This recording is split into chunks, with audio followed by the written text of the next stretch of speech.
زما نوم مور پلار تا جنوري ښې او تخلص مې ایجاد خټک دی.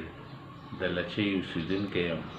په کال 1952 کې د 11مې میاشتې په 12مې نیټې زیږېدلی یم. زما د باباجي نوم دی صوبیدار کندل خان او هسې په سرټیفیکیټ کې زما عمر 2 کاله کم لیکلی ده چې هغه د ما د باباجي خپل یو خیال و چې د هغه هر څه خیال و بهر ما 2 کاله کم لیکلی ده. ما لچۍ سکول نه 10م، د کوهاټ کالج نه 14م او د پېښور یونیورسټۍ نه 14م په پښتو کې پس کړی. نو دا د کال 1980 پورې لکه ما ایم پښتو وکړه. بیا زه دلته کې خواږه کې ډسټرکټ اکاونټ افیس کې اډیټر نوکار شوم. دلته مې 3 کاله کار وکړو. بیا د هغې نه پاس په 11 جنوري د کال 1989 کې زه دوبۍ ته لاړم. دوبۍ کې مې 40 کاله تېر کړو. 2013 کې زه واپس دلته بیا کوهاټ ته راغلم. نو د هغه وخت نه تر اوسه پورې به دلته په کوهاټ کې پاتې کېږم. اصل کې زما ټاټوبی خو لچۍ ده، خو زما وستوګنه چې کوم ده نن سبا په کوهاټ کې ده. نو ژوند د تېرېږي. خو د هغې نه مخکې زه چې کله په کلي کې وم نو د کال 1989 کې ما د صدرالله خان حیران په مشرۍ کې د شعر و شاعرۍ باندې لاس پورې کړی او تر ننه پورې دغه شعر و شاعري او دغه ادبي هلې ځلې کوو. نو زه چې کله په لچۍ کې وم نو ما یوه ټولنه جوړه کړې وه، پښتو ادبي ټولنه لچۍ، چې شکر ده تر اوسه پورې قایمه دایمه ده. وخت په وخت مونږ هلې ځلې کوو. خو چې کله زه د جنورۍ په 11مې نیټې کال 1989 کې دوبۍ ته لاړم نو د یو کال د خورۍ مزدورۍ او د لټون نه پاس بیا زه د ده قبیل شوم چې ما هلته کې یوه ټولنه جوړه کړه چې د هغې نوم ده د اماراتو پښتو ادبي ټولنه مرکز دوبۍ، چې په هغې کې ما سره د بخر الیاس ټلوال، ایوب سلطان بندیوان، مشتاق احمد مشتاق، سلطان فریدي او فرید ګل استاد او شیربت خان سیاد، خدای دې وبخښي هغه هم اوس وفات شوی ده. د 7 کسانو مو یوه ټولنه جوړه کړه. نو دا د کال 1988 د 10مې میاشتې 2مه نیټه وه چې موږ د الیاس ټلوال په کور کې د یوه ټولنه جوړه کړه او هم په هغې میاشتې په 20مې نیټې باندې موږ په عربستان کې بلکې زه به دا وایم چې په بهرني ملک کې موږ د پښتو وړومبۍ مشاعره وکړه چې هغه اگر چې د اختر په مناسبت سره وه نو دومره کامیابه مشاعره وه چې هغه موږ د مخصوصاً 9 بجې نه چې شروع کړه نو د سهار بانګ پورې هغه مشاعره جاري وه. او شکر د هغو هلو ځلو په برکت باندې تر ننه پورې هغه ټولنه قایمه دایمه ده. خو تر هغه وخته پورې خلکو دا ادبي هلې ځلې نه پېژندلې. موږ سره ډېر عجیبه عجیبه واقعات په دې منځ کې راغلي دي چې ځنه واقعات ډېر دلچسپ هم دي. لکه یوه واقعه پکې دا ده چې کله موږ د دې مشاعرې اعلان وکړو نو موږ ځای په ځای باندې کاغذونه پوسټرې دا تقسیم کړي دیرې په دیرې باندې. نو پښتنو په هغه باندې موږ د رحمان بابا تصویر او د خوشحال بابا تصویر لګولی. نو خلکو به وي چې دا به رحمان به خوشحال بابا به راځي او موږ ته په 2 بجو باندې سندرې وایي. حالانکې هغه ته دا پته نه چې دا 300 کاله مخکې پخوا وفات شوي دي. خو چې کله مشاعره شروع شوه نو الیاس ټلوال د خدای وبخښي، صابر احمد صابر صاحب د خدای خوشحال سي، داسې مشتاق صاحب، نو هغوی چې کله د غزلې او نظمونه دا په ترنم سره شروع کړو خلکو واورو نو ډېر زیات پرون شو. دا خو کیسه بله ده، دا خو 2 بجې مجلس ده، دا خو مشاعره ده. نو د مشاعرې د ختمېدو نه فوراً پس خلکو بیا دا پوښتنې کولې چې بیا به مشاعره کله کېږي. بهرحال چې موږ کله هغه ټولنه جوړه کړه نو د هغې په برکت کې خلکو کې یو شعور یوه بیداري راغله. بیا ورو پښتانه را بیدار شو. هلته کې پښتون ورورولۍ تنظیم جوړ شو تر دې پورې چې هغه ANP عوامي نیشنل ګوند چې اوس هم کار کوي د هغې نه پس دا جوړ شو. پښتون ویلفیر ارګنایزیشن جوړ شو.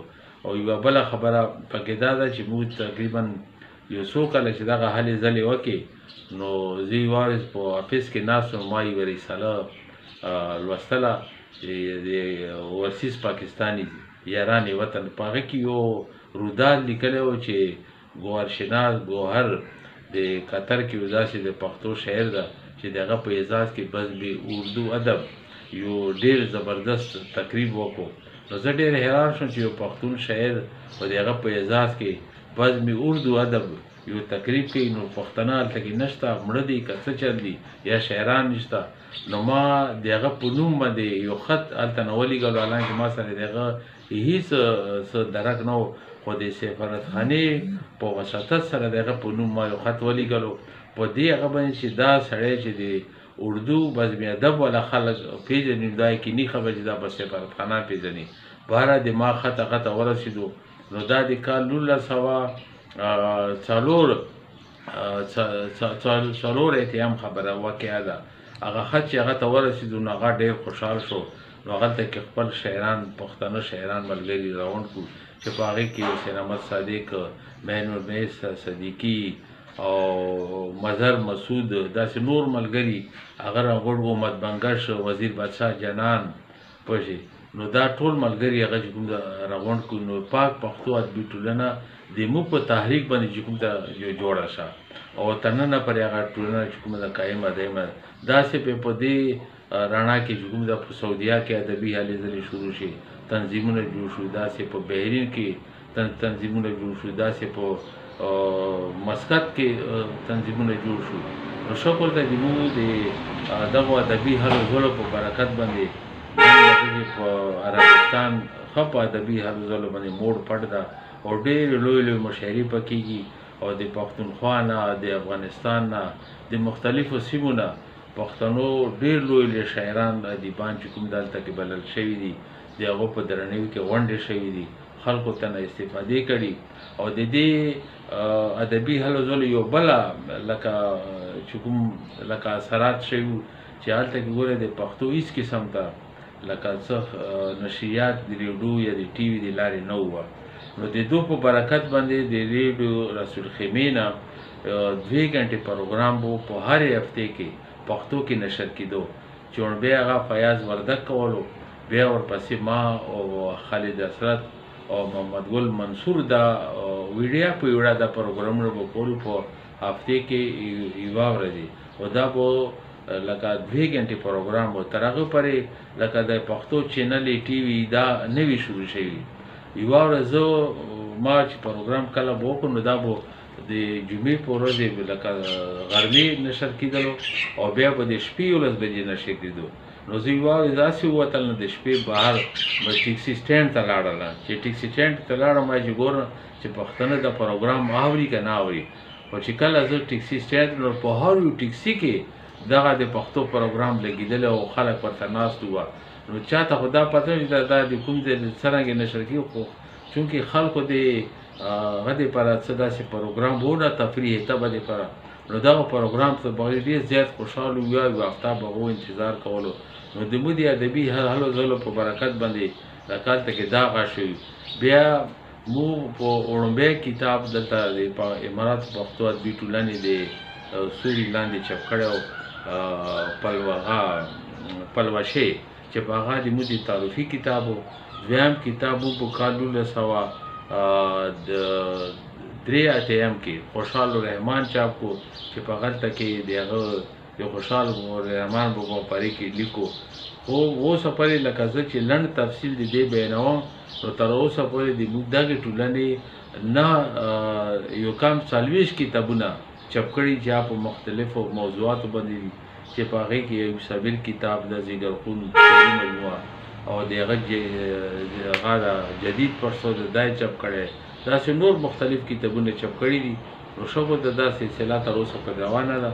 نو زه بیا 2013 کې دلته پاکستان ته راغلم، چې کله خپل وطن ته راغلم نو ما دلته کې لکه بیا مطلب چې روز لکه دلته کې زه د سعودي کوم کې کوواټ ملګرو چې کوم د هغه زه صدر جوړ کړم نو تر اوسه پورې د باندې سوو لیکونکي کوهاټ صدر یم او د مراد پښتو ادبي ټولنې بانی او د پښتو ادبي ټولنې بانی دا روانه او دا مزه تر اوسه پورې ژوند تیریږي الحمدلله ادبي هلې ځلې کوو لګیا زما خپل چې کوم ذاتي کتابونه دي یو شعري مجموعه ده شور خاموشي او دویم د ما د خاکو کتاب ده آینې د دې نه علاوه د ما راتلونکي کتابونو کې لکه عربستان کې د پښتنو سیاسي ادبي او سماجي تحریکونه دا کتاب را روان ده